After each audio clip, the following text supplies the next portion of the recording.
Hello, everyone. Welcome to episode 56 of the Kiss Army Things podcast. My name is Xander. My name is Daphne.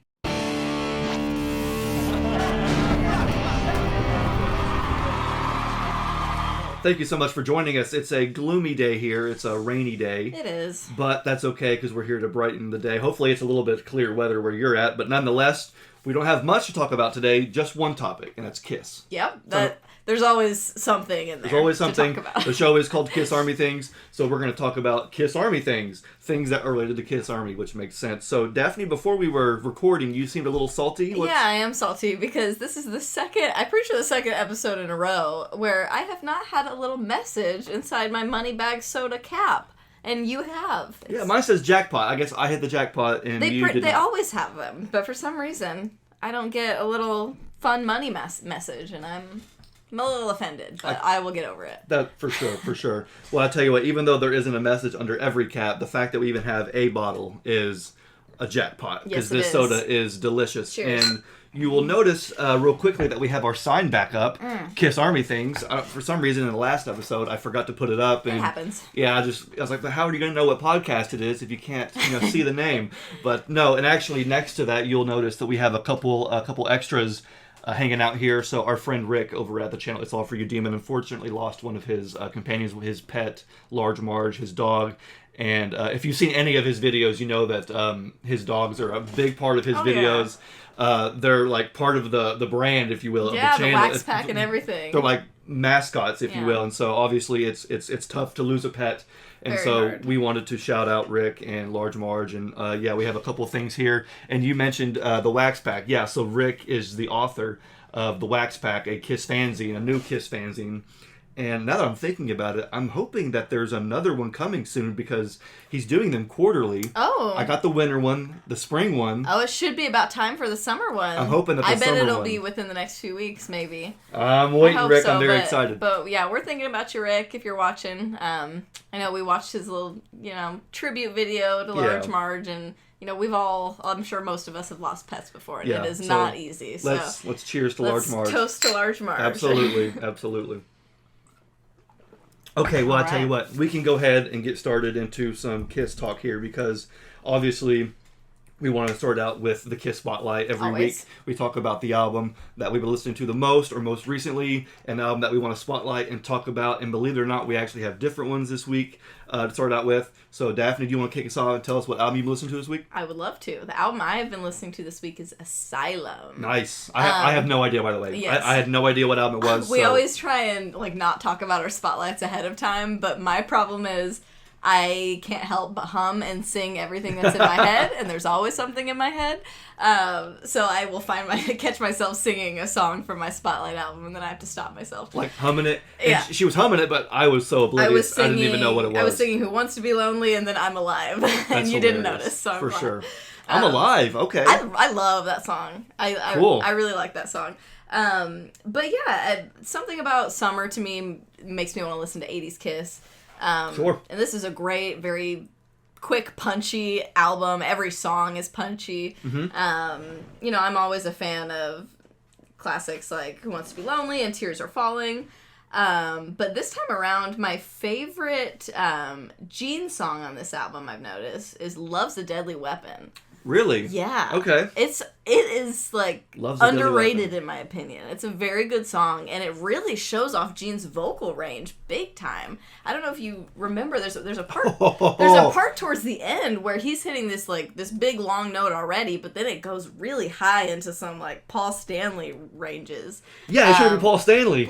Yeah. I feel like because he's typically doing this demon, deep voice thing, we don't think about his range, but Gene has a pretty large range. A pretty very big, vast range. Yeah, and he's wailing at the end of that song. It's really good. I'm glad you pointed that out because you're right. Because it seems like Paul was the one that was trying to reach these really high notes, and so here comes Gene, the guy that's like, "Ooh yeah!" Here he comes with a "Wah!"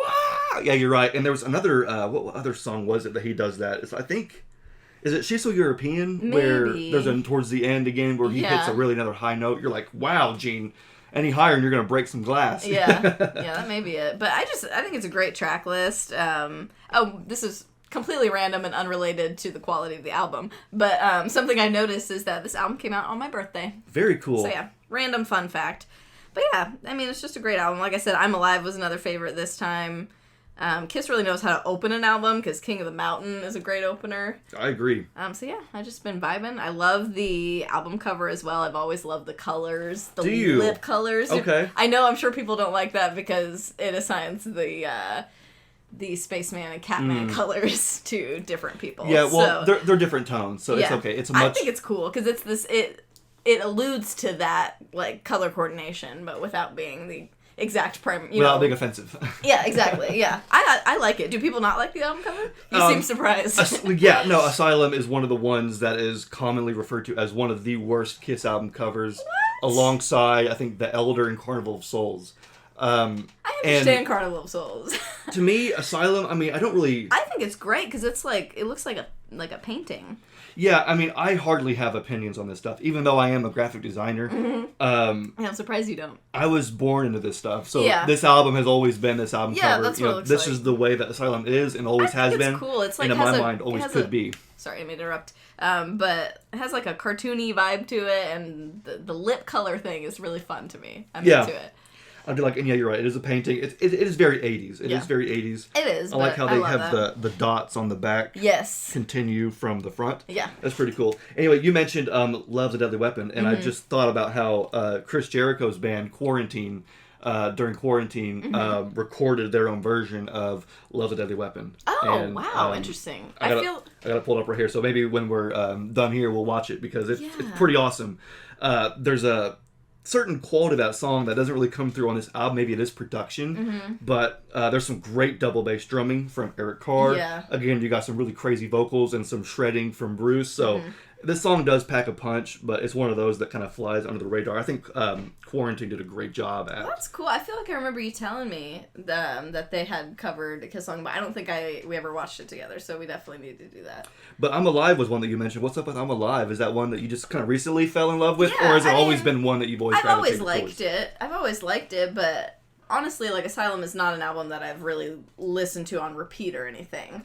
Until more recently, so it's not one that like came to the forefront of my mind as a favorite. Gotcha. But I've just been really enjoying it. Is it not a? You seem surprised. I love it. No, I'm glad. Well, again, I had no idea what your spotlight was going to be. Right. I know that there's a few albums that you love: Kiss Unplugged, Crazy Nights. Right. So no, it's cool. 80s Kiss. Well, no, Unplugged isn't 80s Kiss, but anyway, no, I know you like 80s Kiss. So yeah, Asylum is a great album. I'm trying to think back from the last time I listened to it all the way front to back. I think it's time. I think it's been a while, and I think it is time because it's a pretty short album, so it's not. Yeah, how long does it say a runtime? Yeah, 38 minutes. Oh my goodness, I got a broken case here. I did not realize that. No. Now I'm sad. No, I'm just kidding. I'll be fine. How long? About 38 minutes, a little under 39. Wow. 10 songs. So it that's why I feel like it's and every song is, even the so-called ballad Tears Are Falling is still kind of a banger. I love that song. Absolutely.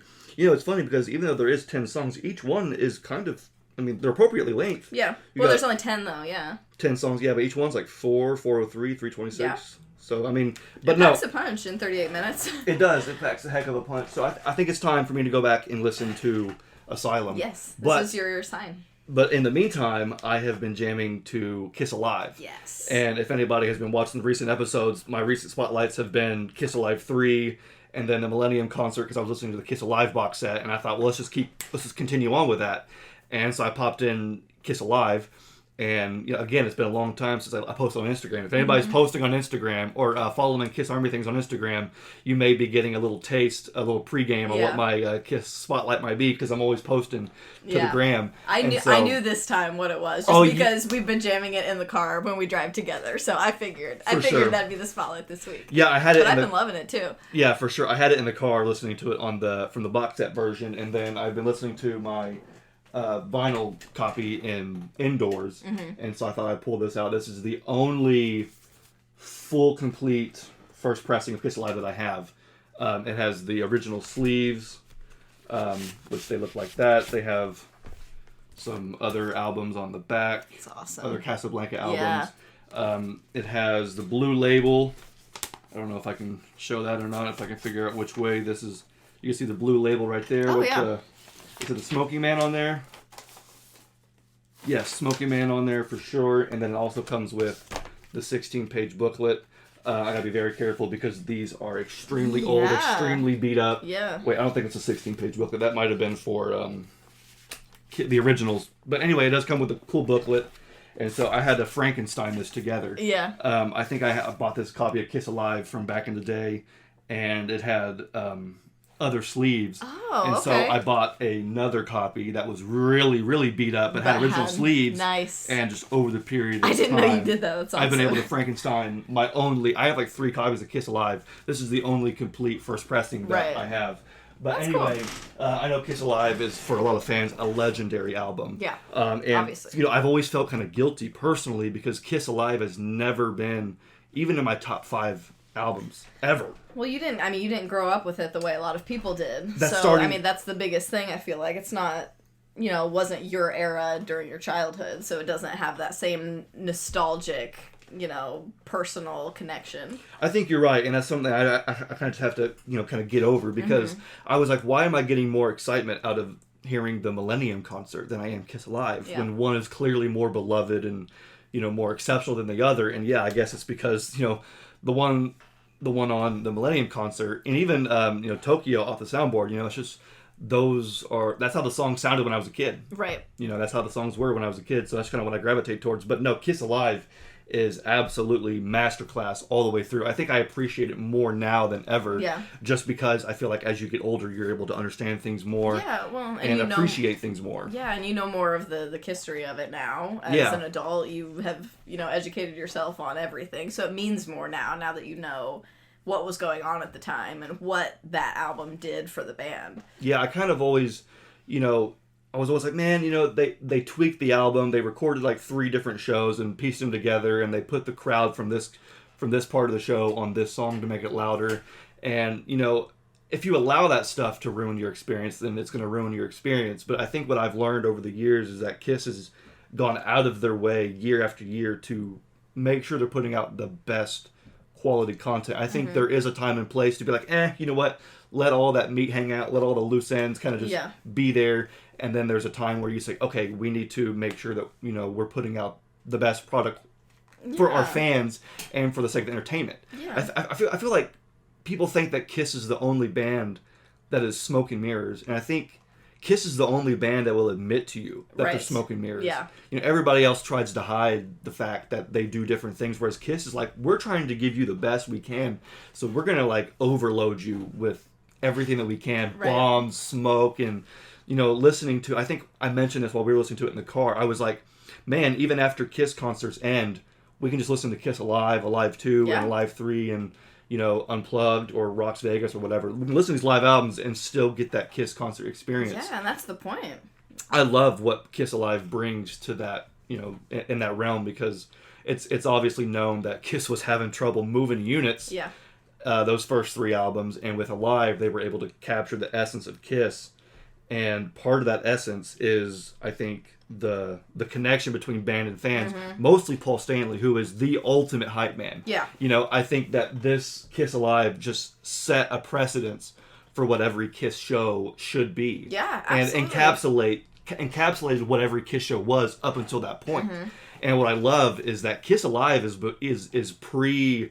not pre-blood spitting, because he was doing that since the beginning, but it was pre-flying. It was pre-God of Thunder. Right. Obviously, there were no rockets being shot up in the ceiling. Paul wasn't flying out into the audience, but you still had the essence of what a Kiss show was. You still had the fire breathing. You still had the blood spitting, and Paul smashing guitars and just getting the crowd riled up. Apparently, rock and roll is all about clapping your hands. Yes, we were dying. Clap your hands. That's what rock and roll is all about. And it's like, yeah, Paul, sure, it's about having a good time, clapping your hands, feeling good, feeling the rhythm. But no, I can't appreciate that about Kiss Alive. Even if Kiss Alive isn't my favorite live album, it definitely set the precedence for what every Kiss show was going to be, or every Kiss concert. And a lot of those versions of those songs were for years the definitive versions. Absolutely. Of those songs. I mean, Parasite, Watching You, of course, Rock and Roll All Night is the big one. That's the only version. It's the only version of that song. I don't think on any classic rock radio station, I don't think I've ever once in my life heard the album version of Rock and Roll On All Night. Y106, they used to. Really? Y106 used to play the studio version of Detroit Rock City, the studio version of Rock and Roll All Night, the Kiss Alive version of Rock and Roll All Night, the single edit, not the single edit, but a different version of Detroit Rock City. Okay. I even heard Reason to Live. What? On my way to school one morning, That's I was in high pretty school. Our bus driver used to play rock and roll radio, and this is before 106 changed and became crap, but they were playing like hard rock, and all of a sudden in the morning, I'm listening to Reason to Live on mainstream rock radio. I would freak out on the way to school. I'm like, everybody shut up on the bus, like, everybody shut up. Yeah. Kiss is on the radio, and it's Reason to Live. I've never heard this, so that was kind of crazy. That's awesome. Those were the days. Nowadays, you're only going to hear, Rock and Roll Night or Beth. Yeah.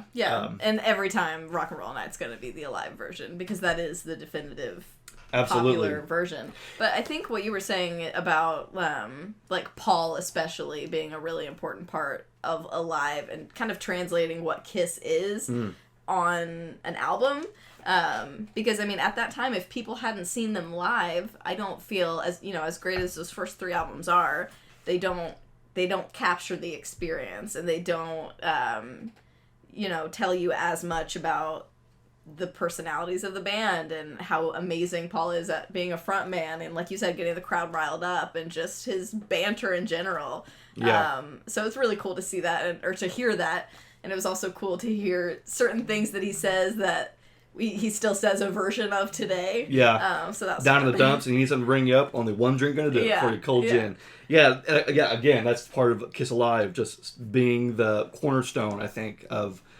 Kiss, of course, Kiss live albums, but almost like Kiss albums, period. Because Kiss Alive is probably one of the most best-selling Kiss albums there is. Yeah. And this kind of made me think while I was listening to the album, and I kind of ran it by you, but we didn't go too deep into it. I was like, let's do it on the pod, because I was thinking to myself, man, what would have happened if Kiss Alive was the last Kiss album? Because I was thinking, like, they were having struggles moving physical units, getting on the charts, securing a hit, and maintaining their audience as far as a consumer audience. They had their live audience, and they were moving tickets, they were touring, all that was doing great, but they had nothing to show for in terms of numbers. Yeah. And so with Kiss Alive, it was like, hey, this is our last ditch effort to try and make an impact and make a dent. Yeah. And of course, Kiss Alive was one of the things that helped Casablanca survive, along with, according to Spinning Gold, Donna Summer. Yeah. So those two things helped Casablanca survive, thrive, and of course Kiss was able to continue on.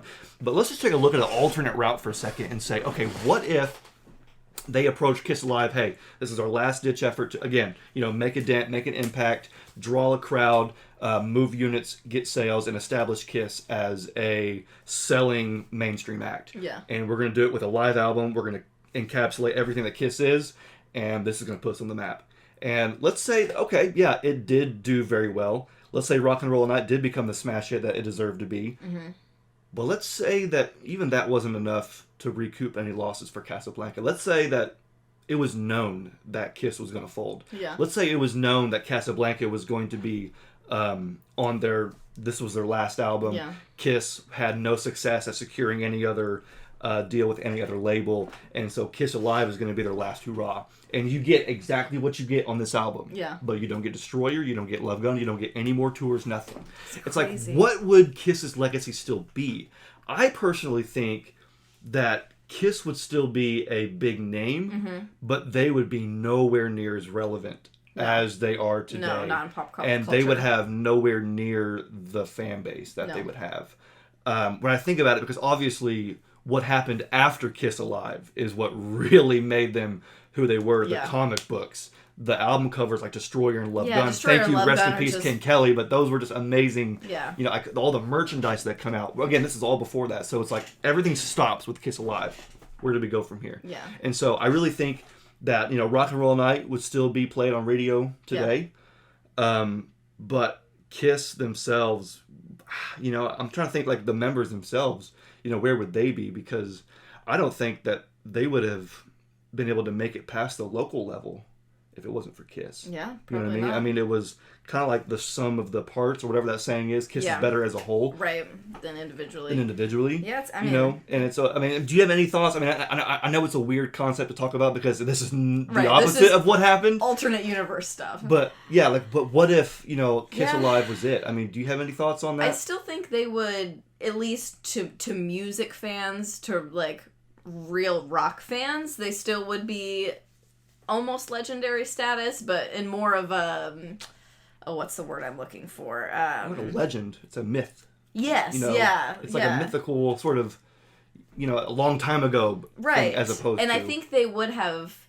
I think they would have stayed in people's minds as these characters. You know what I mean? I don't think.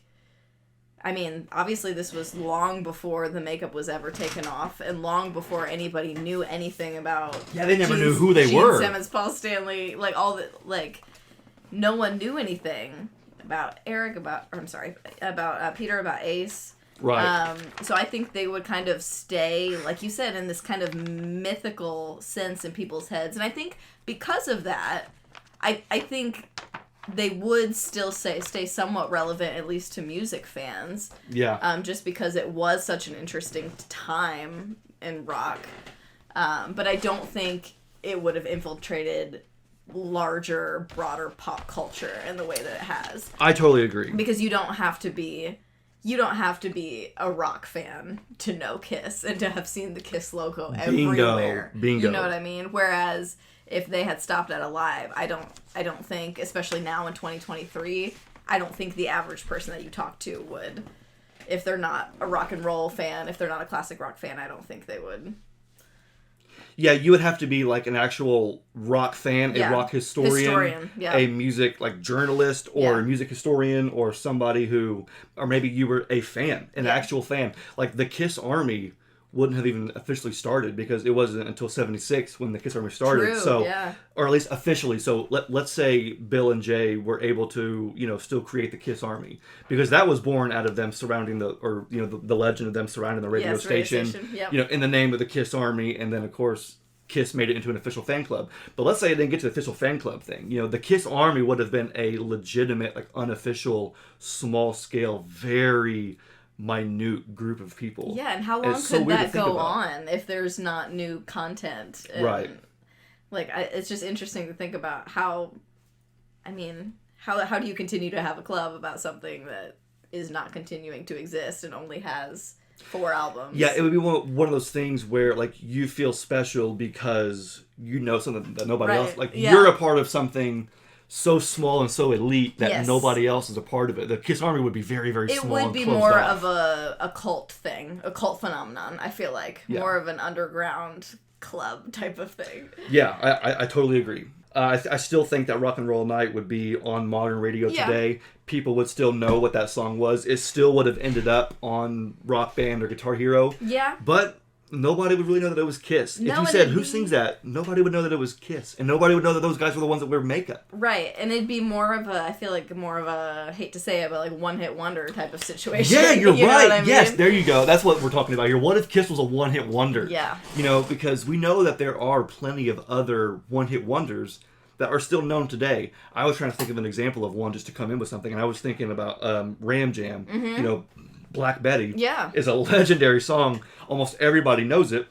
But do you know any other songs by Ram Jam? One. Respectfully, no. And it's not their fault. It's just that's how mainstream music works. Yeah. The public grabs onto one thing, and if you can't continue to do and repeat that one thing over and over again, then eventually you'll kind of fade away. So that's kind of what we're saying. What if Kiss just used up all their momentum up until Kiss Alive, because they were touring, and they were writing and recording. They were recording and writing on tour, doing 2 albums a year. Let's say after Alive, they got burnt out, the record label folded, and they couldn't get another deal. It's kind of hard to talk about what Kiss's legacy would be, but I think that, obviously Alive has, and still in this alternate timeline, would still have made the impact that it did. Right. It would have still been considered one of the greatest live albums of all time. But that would be it. Yeah, they just wouldn't have the longevity to back that up and to continue that. Because I really feel like to really secure Kiss's legacy, at least in the the modern pop culture hive mind, if you will, you gotta have Destroyer and Love Gun. I feel like those are the two big ones that just really skyrocketed them to household name status forever. You're absolutely right. And you know something else is, as much as folks would probably hate to say it, in the mid to late 70s, once the initial wave of Kiss fans kind of went away, you know, because some fans really didn't like Destroyer, and then the fans were not really happy with the direction they were going with Dynasty and the solo albums and all that. The truth of the matter, and Kiss meets the Phantom of the Park, oh my gosh. So there were a lot of things that gave some of the older Kiss fans a reason to not be fans anymore. The people who were 15, 16, who are now either out of high school or in college and just aren't keeping up with Kiss. It's a kiddies band now. They got colors assigned to them and all this stuff, and they're in comic books. And it's like, it was that younger generation in the late 70s that I think solidified where Kiss is today. That's so true. When Kiss suddenly became uncool, because Kiss was a kiddie band, and they were kind of catering to the kids, well, guess what? It was those 7 and 8 year olds that you ask any Kiss fan. I've been a fan since I was 77. Yeah. I've been a fan since 76. Yeah. I've been a fan since 78. Yeah. My first concert, 79. And how old was I? 7, 8, 9. I saw those album covers. I saw that, and it captured my mind. You know, it was that generation that made Kiss continue on in the way that they have. You're right. It is always the ones that were kids. When these albums came out, so, not teenagers or adults. Right, exactly. Yeah. But Kiss in the beginning, those first 3 albums, when they were playing clubs, you know, kids under 21 or 18 can't go there. So it is all high school, college kids or whatever, you know? And so that was their demographic at the time. And then once they started maturing a little bit with Destroyer, but then also taking on different sounds and styles with Dynasty and eventually The Elder, you know, and even The Elder, you know, started to lose those core fans from 79 because now they were listening to other bands, Van Halen and Motorhead and, you know, Motley Crue, Judas Priest and all that. So it's just, I mean, and absolutely we're going to need some input from you guys out there because you guys are listening right now, I know. And you're thinking, oh man, how crazy would it have been to have Alive just kind of be it. So if you guys have any thoughts or any other suggestions on what could have happened or what that would have looked like, please leave them in the comments. Maybe we'll read them on another episode because we don't usually do this anymore, talk about this fantastical stuff. I think Jeb and I one time did an episode talking about what would happen, you know, in 200 years. Will Kiss be remembered? And how? What will their long-term legacy be? Some of the what-if stuff I don't really get interested in. Yeah. You know, what would happen if this or what about that? It's like, who knows? Because it's not going to happen. It didn't happen. And with time travel, it's like one little thing can set off a whole entire different events, or maybe not. Who knows? We don't know time travel, but it is still cool to theorize and wonder because if Kiss had been a one-hit wonder, if everything stopped with Alive. Well, and it's especially interesting to me because, like we were talking about before, like Gene, Paul, Peter, and Ace would not have become household names or faces. Right. No one would know who they are. So even after Kiss, that leaves them free to explore any other paths that they would choose. It makes me wonder what they would have done if separately, if they would have continued to pursue music in different ways, if they would have parted ways and joined different bands, started their own projects, started solo projects. Like, they were so young. How old were they when Alive came out? And well, let's see. Alive came out in 1975. Yeah. So let me just do some quick math.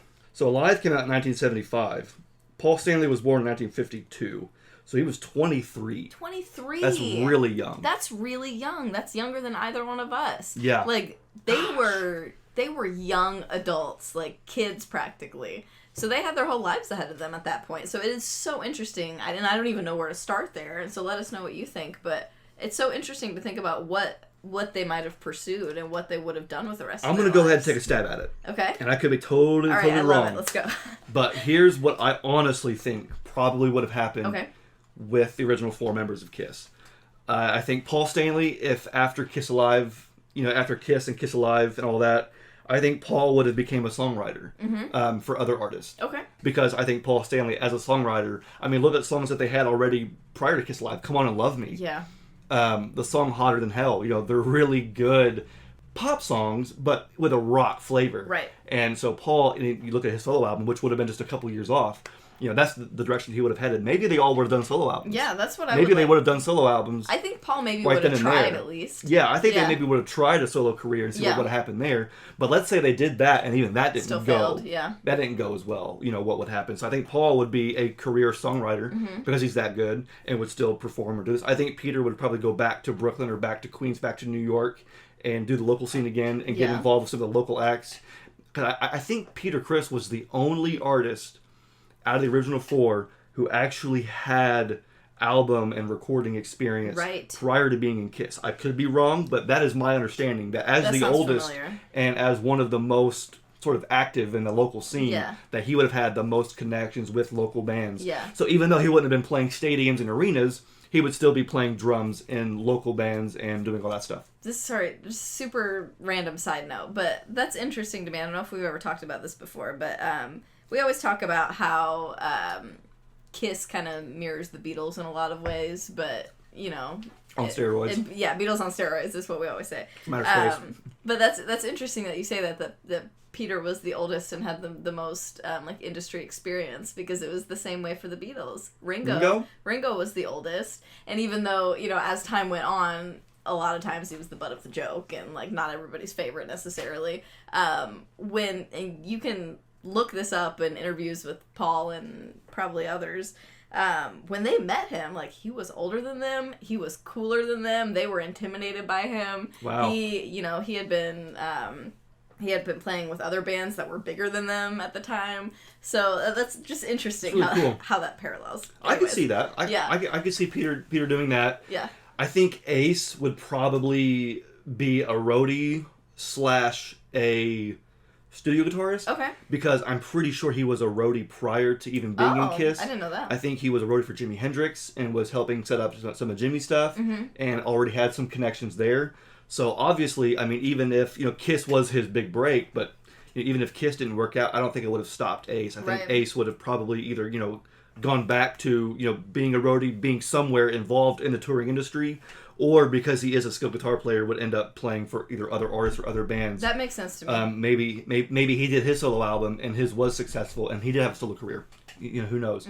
But Ace, being a very strong guitar player, I think would have a future in guitar playing. Well, not really so much as being the front of his own band and being a star on his own, but doing what he did with Kiss, a really strong asset as far as sound and style and playing and all that. And songwriting too. And at that point, he had the albums to back up, and especially Alive, obviously. Yeah, that's a good resume. Yeah, to back up how good he is. So I don't think he would have any trouble getting work. Like you said, maybe not, as a lead member of a band, but definitely as a career guitarist type of thing. Absolutely. Yeah, that makes sense to me. And then Gene, quite honestly, I think Gene would probably still write and record and play music in some way, but my gut, and of course I'm sure this is no shock to anybody else, my gut says that he would probably pursue more of a business career. Okay, that makes sense. A very, very, what I would call ruthless business career, because as we all know, not every one of Gene's projects has been a success. Right.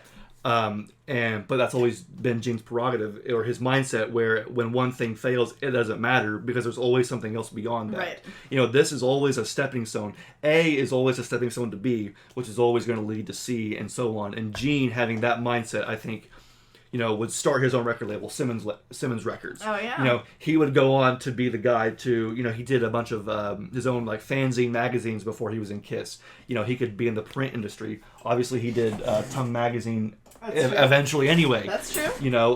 Maybe he would go on to be the guy that has his own reality TV show. And a soda brand. And a soda brand. That to me is Gene. Yeah, and that is who he is at his core. Gene is going to make money one way or another, regardless of how many people say he can't, he shouldn't, or he sucks at it. Facts. Gene don't care. He's going to make the money, and he's going to make a lot of it. Yeah. So I think that in one way or another, it would have worked out for all 4 of them. But again, it's just kind of weird to think about, what would have happened if Kiss it ended up being a one-hit wonder and didn't go past album 4 or 3 studio albums and a live album. What if that was just it?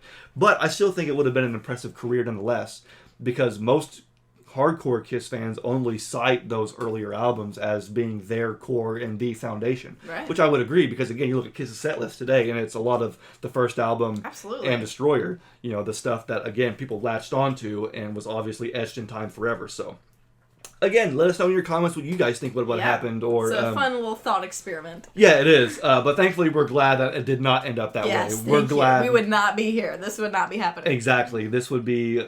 I don't know where I would be if Kiss Alive had been the last Kiss album. I don't even know if I would have been born. Who knows? There's just no reason to at that point. But anyway, so that took up a lot of time, which I'm glad, because I was, again, just kind of pondering that. I had my wheels spinning in my head forever, just wanted to get that out and be like, what would happen? But, so those were our individual spotlights. And we actually did end up watching something else together and kind of having a joined Kiss spotlight. We actually just last night finally got around to watching the Fairly OddParents Wishology trilogy, part 1, that is. Yes. You're thinking, why are you watching, Fairly OddParents Wishology? Well, because Kiss makes a cameo in the show, and this came out back in 2009, I believe. So this was when I was in middle school. Yeah. For us, about 10, 15 years ago. But if you remember, in a few episodes ago, I actually had just gotten this magazine, a Nickelodeon magazine, from the Kissology, or excuse me, Wishology promotional, marketing. Nickelodeon had a magazine come out every month, and so on the cover they put Gene Simmons and Timmy Turner. Is Timmy playing the white wand? He is. Absolutely, he is. You got the Kiss logo and and the Catman too. Yeah, Catman's on there too. On the front cover. So anyway, this was huge for me when this came out. When this came out, I was super, super excited. This is a TV show that I grew up watching, and even though I was in middle school and wasn't quite watching the show as much as continuously, when I heard that my favorite band was going to be on my favorite show, I was like, I'm clearing that slot on Friday night. I'm watching this, and I honestly wasn't sure what to expect, but they went hard with this. It's awesome. I had never seen it before. That's true. And I watched a little bit of Fairly OddParents growing up as well, but I had not the whole show, so I had never seen this before. We had so much fun last night watching this. Yeah, we may even watch the other two, even though I don't think Kiss is in them. I think Kiss makes a smaller visual cameo in the third part at the very, very end, but they have a major, major role in part 1. So if anybody's not familiar with the show itself, the premise, I'll just quickly set it up for you. So basically, this character, Timmy, is a 10-year-old boy, and his life sucks so bad that the universe gives him fairy godparents to help every day be a little bit better. And so every day, before school, after school, during school, he's always going on magical adventures with his fairy godparents who can basically grant his every wish. And so with this special, what they did was, Timmy, being the self-proclaimed chosen one, he has to figure out how to not only defeat the darkness, this large, evil, never-ending void, but also get his fairies back.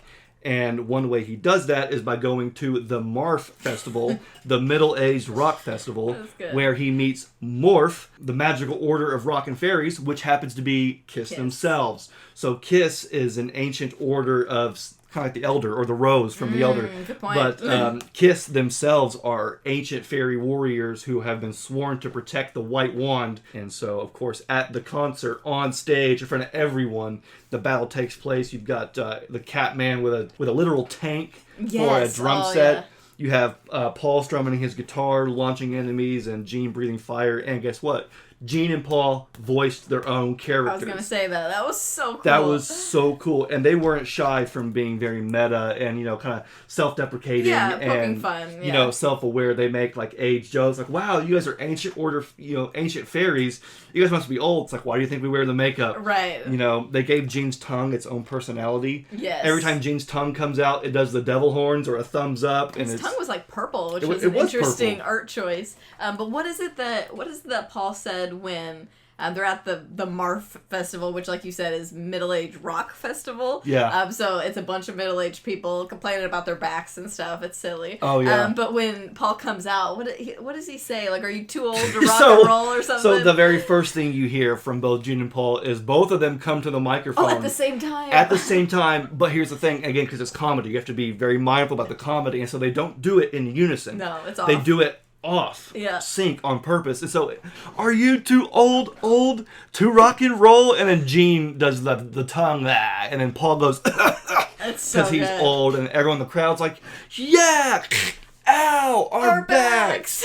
And so it's this very meta, and again, it's very self-aware. Yeah, very tongue-in-cheek. Very silly. tongue-in-cheek, and it was hilarious. It was funny. Because Gene and Paul committed. Yeah, I think they did a really good job with their voice acting. I think Butch Hartman, the writer-creator, I think they just wrote Kiss in thinking, oh well, we'll see what happens. Yeah, I think and he's then a fan. They called Gene and Paul and they said, yeah, we'll do it. We'd be glad to do it. And That's they so came cool. in and they committed. And according to that magazine that we read, the article, Butch said that Kiss was very well dressed. They were total rock stars, totally classy, total professionals. That's awesome. So it's always good to know that Kiss are just as awesome as they come off to be. But no, Yeah. this was super fun. I hadn't watched this in years. Yeah. This little cartoon. And I love, I feel we might have talked about this before, but I love stuff like this because even if you're too old to enjoy this, and maybe you weren't a kid when this came out, and so you're never gonna watch it, that's fine. But the impact this stuff has is really important because things like this and the Kiss Scooby-Doo movie, I can think of 2 or 3 times within the last few weeks that people we know with kids have talked about their kids finding the Kiss Scooby-Doo movie. And we have some friends with a little girl who is into Kiss now because of that. Oh yeah. And asks to listen to Kiss songs and watches the movie all the time. Her favorite song is Turn on the Night. How did she even discover that song? How does a 7-year-old know that song, that obscure song from Crazy Nights? It's amazing. Spotify. That's why. So stuff like this, even when it's silly and goofy, this is how they stay relevant for future generations. It really is. The fact that it's 2023 and little kids are still discovering Kiss, and this was something, obviously you were already a Kiss fan, but I'm sure a lot of people your age probably discovered Kiss through this at the time. Yeah. That's just awesome. I love it. It's funny that you mentioned that because I can think back to when I was in college. It must have been, I think it was the first day of my second year at college. Okay. And there was some sort of orientation where you get cookies and some punch and meet classmates and whatever it was. Sort of a student get together. Yeah. And I was standing in line waiting to get my hot dog. and this kid, well, not a kid, he's an adult like I am. But anyway, this guy walks past me, sees my shirt, backs up and says, huh, I can think back to when I saw Kiss on Fairly Odd Parents. Are you serious? Back in the day. That's pretty wow, cool, what are man. the odds? And he didn't say anything about Rock Band, nothing about even Kiss Scooby-Doo, which was out at the time. Yeah. His first go-to when he thought of Kiss was Kiss on Fairly Odd Parents. That's awesome. So see? Perfect example. And it wasn't in bad taste. He wasn't saying, oh, it sucked or whatever. He was like, oh, that's cool. I can think back to, Kiss. Yeah, I know Kiss. They were on Fairly Odd Parents. That is awesome. I was like, the fact that is your go-to is pretty crazy. But, you're all right. That stuff matters. Yeah, and everyone on Earth has, what Kiss is to them, even if it's just something like that, even if they've never listened to the music, and that's what they associate. But that's cool. Yeah, you're right. And the one thing that I was really impressed by with this was that they actually used the studio version of Rock and Roll All Night. Oh, yeah. The official version. It wasn't like they used random rock music. Right. Or, whatever. They actually got, and I'm assuming licensed, the track from Universal, from somebody. You're right. But they played Rock and Roll All Night 3 times in the show, which was crazy because, usually this stuff is where they usually skimp out on. Right. But Nickelodeon went hard with this. I don't know what the budget was, but the fact that they got Kiss, 2 of the members, a song, the rights to the image, and they actually incorporated them into the storyline. Yeah, they went hard. They made them part of the lore, they're fairies themselves with a duty to protect the White Wand. Yeah. I love that. That is awesome. So I know we're going to move on from this topic because many people may think this is boring, but I got 2 more things to talk about because there was a lot that impressed me here, not just with that, with what we talked about, but also the fact that they made 2 pretty awesome foreshadowings. Okay. So this is, again, 09. So Kiss is protectors of the White Wand. The White Wand is a guitar, and Tommy is the one wielding it. Right.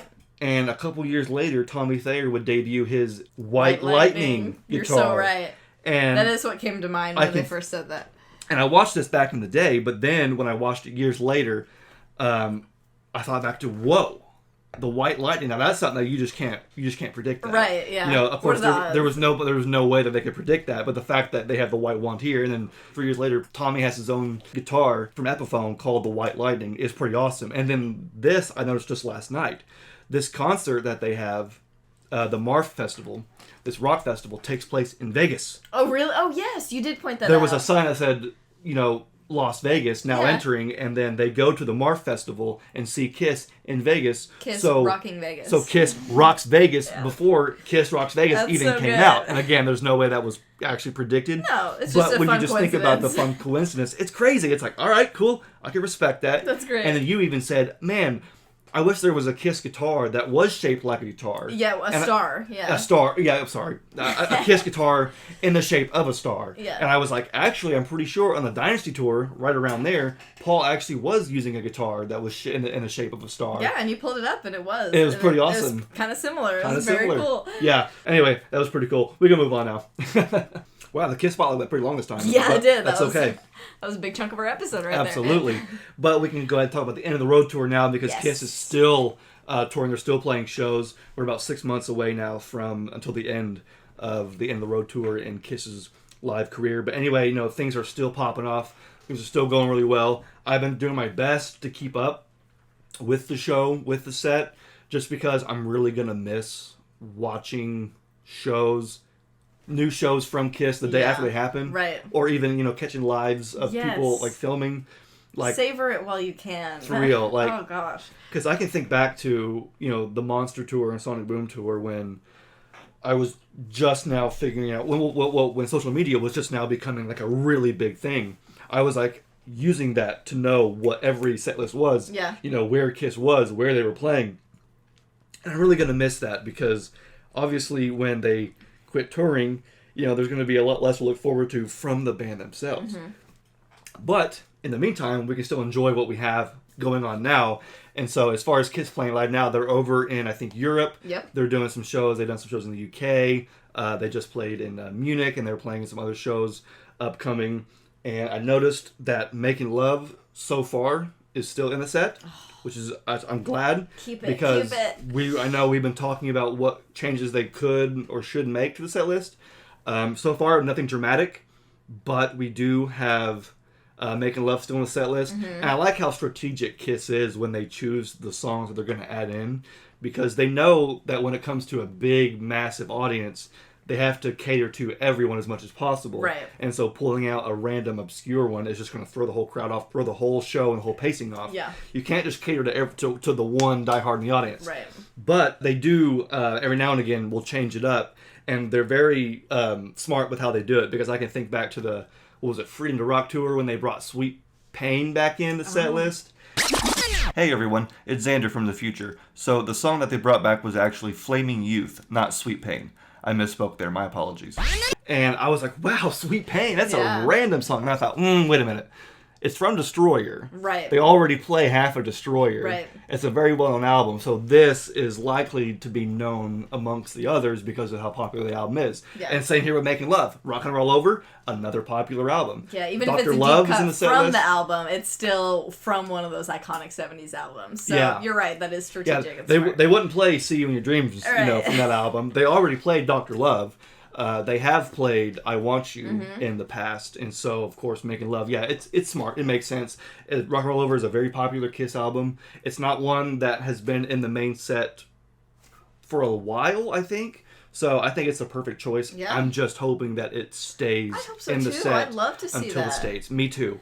One thing we noticed, haven't they dropped Do You Love Me? Good point. So I don't know if it's been dropped permanently, right? But there have been shows where it's not been played. Yeah. Now maybe it's been due to the fact they're playing festivals and they're wanting to change it up, or maybe there's been issues with the staging. But I know recently they moved "I Was Made for Loving You" from the main set into the encore in place of Do You Love Me. So usually, like when we saw Kiss the last time, to me it doesn't bother me. I'm okay with that. I mean, I'm not... Well, see, the way it's been so far is Paul will fly on Love Gun out to the main stage and start I Was Made for Loving You from the main stage, or from the second stage, and then come back to the main stage. So what they're doing now is just doing Love Gun, maybe Black Diamond from the other stage, and then I Was Made, I know at least in Germany, it was saved until the encore and was part of the 3 encore. See, that's such a banger. banger. Do You Love Me was not there. It's such a banger that I'm okay with it being in the encore section, above Do You Love Me. No offense. I love Do You Love Me, and don't get me wrong, if I'm there and they're playing Do You Love Me, I'm singing along. It's great. But Do you love me?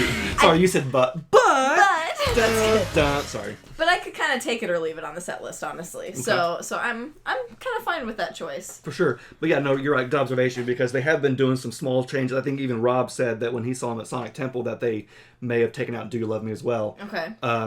I think I could get that mixed up around, but no, there are some subtleties and several new things, or just several things that are noteworthy, because they're playing these big shows and big festivals, and for a while I was noticing that the stage was kind of getting smaller as far as like what was on stage. I mean, of course, they still have the statues, right, the inflatable statues, which look great, and so I'm kind of just watching the stage change a little bit, and the number of pods had decreased.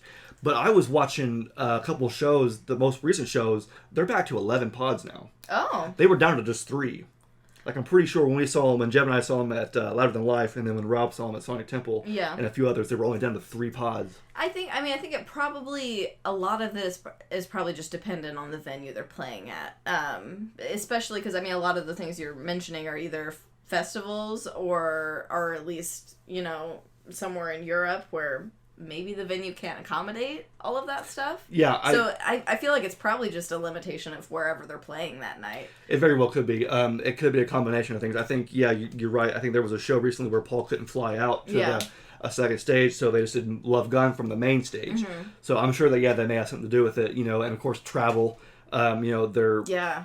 They don't want to carry They got shows here and shows there. It's like, how do we best allocate our resources, which makes sense. Yeah, it does make sense. And things like the inflatables, super easy to transport because you just deflate them. Very easy. They probably condense relatively small, whereas the Panthers and other physical items like, Serpent or whatever that they might have on stage is going to be a bigger hassle to transport from country to country. So that's probably a factor. But it is cool that they're back up to 11 pods now. Yeah, so you're getting an awesome show up top. I like how Kiss has figured out how to fill the X axis, the Y axis, and the Z axis. Yeah. They have it all figured out.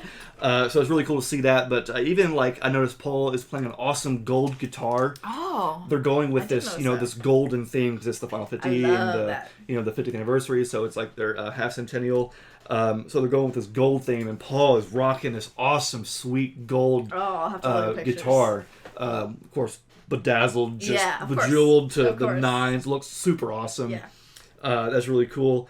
And then just as far as other things that are changing with the stage, I was noticing that there have been shows with a video screen underneath the drum kit that kind of goes along the stage. Horizontally. Interesting. And I don't think this is new necessarily, but what they're doing with it maybe. Okay. Because if you look underneath Eric's drum kit, and then to the left and right of the kit and the stages, they have this little mini screen that is just projecting different graphics, fire, the Kiss logo. Yeah. But one thing I noticed is that during, at least I think it was Cold Gin, they were showing video footage of Paul from the Mike Douglas show appearance from '74, which was awesome. Cool. So it's during the solo of Cold Gin or whatever, maybe the outro, I don't know what it was. But I noticed that on this little video screen that it had Paul was shaking his hair, and I could just tell that by the way it looked that it was from Mike Douglas '74. So it's cool to see them doing these small subtle changes with the show. That is even cool. though there isn't any big things changing. One of the biggest things though that I will mention was they have a new intro video for their concert. So obviously, whenever you see Kiss and the lights go down and the hum starts to come, the video screen will zoom into that venue and you see Kiss walking to the stage. And they do a new one every tour. But because it's been a 4-year-long tour, it's been the same video for all 7 of our shows or whatever it's been. And it's been fine. It's whatever. I don't really care. But I noticed that I was watching the intro to one of the concerts over in Europe, and it was a completely different intro video. I mean, it's still the same concept. Right, Doc them walks. Coming on, Doc goes first, and then the band follows, and they go to the stage. But in the other one, the one that we've been seeing, when Paul kicks at the camera, his foot kind of goes off the side a little bit. And in this one, he stops and makes sure that the kick is right in front of the camera, full frame. Okay. And behind them, they actually have the Final 50 banners. Okay, so that is a newer. Which, video. They didn't see. And you got Eric twisting his drumsticks again. Yeah. They get a really low angle shot on Tommy, making him look real tall. Yeah. Just really cool stuff. That's awesome. I can't wait to see love seeing the fact that even though they are this close to the end, that they're still changing it up. They're still having fun here and there. I'm wondering if there's going to be any big major changes when they do come to the U.S. for the final U.S. shows. And maybe they're just kind of, doing small stuff here and there. Testing things out, maybe. Yeah, because, again, it would be really cool. And I think they've even teased talking about having new songs in the set list and doing different stage stuff for the final shows in the U.S. So fingers crossed that happens, except Making Love stays. Yeah, absolutely. I agree. I would not be surprised if they did make some, maybe not huge, but some changes when they come back. Because I think they know at this point, especially because, we've been extending this tour for a while, I think they know that, especially in the U.S. and especially in a lot of these states they've been to multiple times on this tour, that it's a lot of the same people going to these shows. Yeah. Which, we really appreciate as people who have been to many, many shows on this one tour alone in the past few years. Yeah. It's so fun to even just one little thing being different is noticeable and is cool. Absolutely. So I would love to see them take a couple of risks with the set list and changing it up a little bit. Agreed. And then I'll just throw out one last change I've noticed, because again, this is all kind of crazy, because once you've seen the show, you think you've seen the show, and it's all just kind of the same, whatever. Yeah. But as soon as, like I said, one thing you notice, like, oh, whoa. Right. That's new. Yeah. That's different. And so one thing I noticed, this is the last thing I'll mention about the new stuff happening, is Tommy's rocket effect, the sound effect, is totally new. Yeah. So whenever you hear Tommy, shoot the rocket, it's usually like, I can't mimic the sound. Maybe I'll throw it up. But it usually sounds, we all know what it sounds like. Yeah. Now it sounds like way beefed up, way more enhanced. Which is awesome, like, because it just makes it more impactful. But I noticed, like, maybe it was just for that one show in Munich, but I was like, man, in Munich, I was like, wow, his rocket, sounds like an actual rocket, not just a, random little pfft. That's a good catch. And it's funny how when you're watching, footage from every show, you notice little things like that. Another small thing that we noticed from videos of the Munich show was Eric was wearing like a Kiss shirt. Yes. Kind of incorporated into his costume. It wasn't just a shirt. He still had like the shoulder, vest, the vest and with the shoulder pads and everything. But he was wearing like a Kiss logo, like a big, bold, like kind of sparkly Kiss logo t-shirt. Which was crazy. Which was really cool. And with like the sleeves cut off and everything. It was surprising because we're not used to that kind of thing anymore. Yeah, usually they just wear the costumes. They stick to the costumes. And it is what it is. But it was fun. I really enjoyed seeing that. But I was watching a clip from the show. I'm trying to think of what song it was. I noticed it. But I was like, wait a minute. Go back, because what's Eric wearing? And like you said, bedazzled Kiss logo. Yeah. Looks very like 70s, very like first album-y looking. But I like I said, that you don't really see that very often. And the last time I can think of that happening was on the farewell tour when Ace Frehley wore a Kiss shirt on stage. Okay. Very similar to that one, not the same. Right. But there was one show where it must have been just really, really hot, and wearing that spandex suit just wasn't happening that night. But yeah, you could see Ace wearing the majority of his costume, but he was wearing a black Kiss shirt with the Kiss logo. That's and awesome. It was very cool, very Kiss, very rock and roll. That's awesome. Of course, Paul's worn Kiss shirts. Yeah, especially in the past. especially like in the 80s. I feel like Gene and Paul both like I've seen some footage from the Creatures. 80s. Yeah, yes. where I've seen some footage where like no makeup Gene is wearing like a tank top or a t-shirt of makeup Gene's face. Yeah. I love that. That's so meta and fun. Yeah, that is. But just some small things I noticed that I was like, wow, you don't really see Eric, kind of breaking the mold there and wearing a cool Kiss shirt. But anyway, so there's some end of the road stuff. They actually even have a new tour book out. There's another one end of the road tour book with the Final 50 on it, and it's got the That's so cool. it's being rebranded for the last Final 50. Final 50, which I feel like this Final 50 is becoming like a mini tour. Like they're doing a really good job. They've kind of remarketed. Yes, appropriately remarketed, because let's face it, I mean, it has, because of COVID and everything, this tour has been going on. It should have been over almost 2 years ago. Yeah. July 2021 was the day they said, look, this is when we're going to call it. Yeah. But they've been kind of not forced, but they've had to extend it out. And so we're almost 2 years removed from the original date. But with it being 4 years in, you got to do different things, man. Yeah. You got to change it up, keep it fresh. I appreciate that, keeping it fresh. And they have an awesome new tour book that I'm hoping to get. And they have some sick shirts on Kiss Online. Yes. I've been seeing some dope shirts, man. I wish I had all the money in the world because I would buy, like, they got like at least 3 or 4 new ones I would totally buy. You need to get at least one of them. Well, I'm thinking about it. Because, I mean, you don't have any of the Final 50 branded ones, no. No, and it's a necessity. I'm also hoping that once we get to the merch booth at those shows, that they have, like, show-specific shirts. Yeah. They had a 2014 Indianapolis shirt that was only sold I like at that. Indy, and even said Indy 2014. You know, I am Indy had the Indy 500 flags on it. It was like for us. Like I was there. It was so cool. Yeah. Like I know it's hard to do because you got. It's like how do you quantify how many you're gonna sell? How many do you order and get lined up for the show? because you don't want to have too many because you can't sell them anywhere else. You can't sell them anymore unless you do it on Kiss Online for reduced prices, which fine, whatever. But no, I'm hoping that they do have some more commemorative show specific shirts. But I would like to get another end of the road shirt. But yeah, check out KOL, man, if you're looking for some sick shirts because they got them. Let's go ahead and move into the last part of the episode, which we like to open stuff and talk about stuff that we got that's new. I actually only have one thing this week, so it'll just be a quick little opening.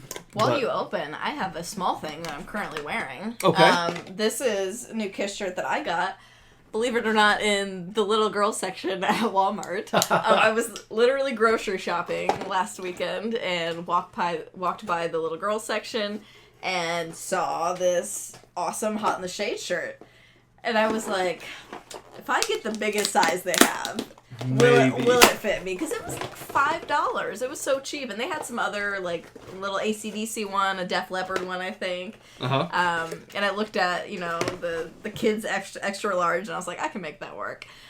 So I got it. I did end up cutting the sleeves off and making it a tank top because it was a little tight in the sleeves. But for sure, I love it. I think it's such a cute summer shirt. I love the Hot in the Shade design. So yeah, that was my little Kiss pickup of the week. That's awesome, and it blows my mind that they're even choosing to use Hot in the Shade as for kids stuff. For shirts. I mean, didn't you buy a similar shirt at Target? Yeah, I bought a similar one.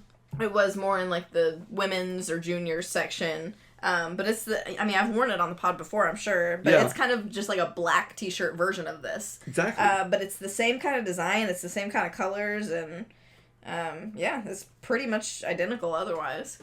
Yeah, the other one had the set list on the back too, which is awesome. That was cool. Had a tour accurate set list from the Hits tour on the back. This one was just a plain white tee. Yeah. But no, I love it. And good for you for picking up a Kiss item. And I didn't even tell you to. It wasn't even... No, I was like $5. This was your own... Add to cart, literally. It was your own doing. And this one has become my new favorite. I usually go for the big obnoxious shirts, but here lately I've been really digging the subtle ones. That one and then Kiss the Army bedazzled logo. Kiss logo are like your two go-tos now, They are. My tastes have changed, which is okay. But anyway, so that's your Kiss purchase of the week. This is my Kiss purchase. So it's actually something very small, but it's a Kiss drinking dice game.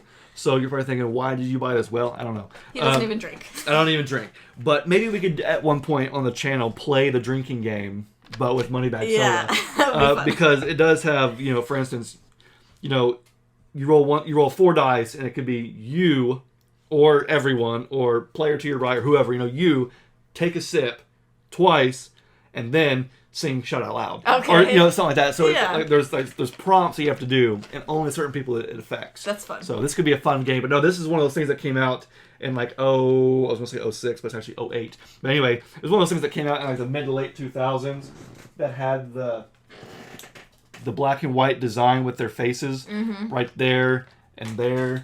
And then if I even pull out these headphones, that image, there was just a huge line of merch that had just that image on it right there all over them. But the drinking dice game wasn't one that I got at the time. I guess I just didn't really care because it was an adult drinking thing. But I was like, you know what? I don't care, man.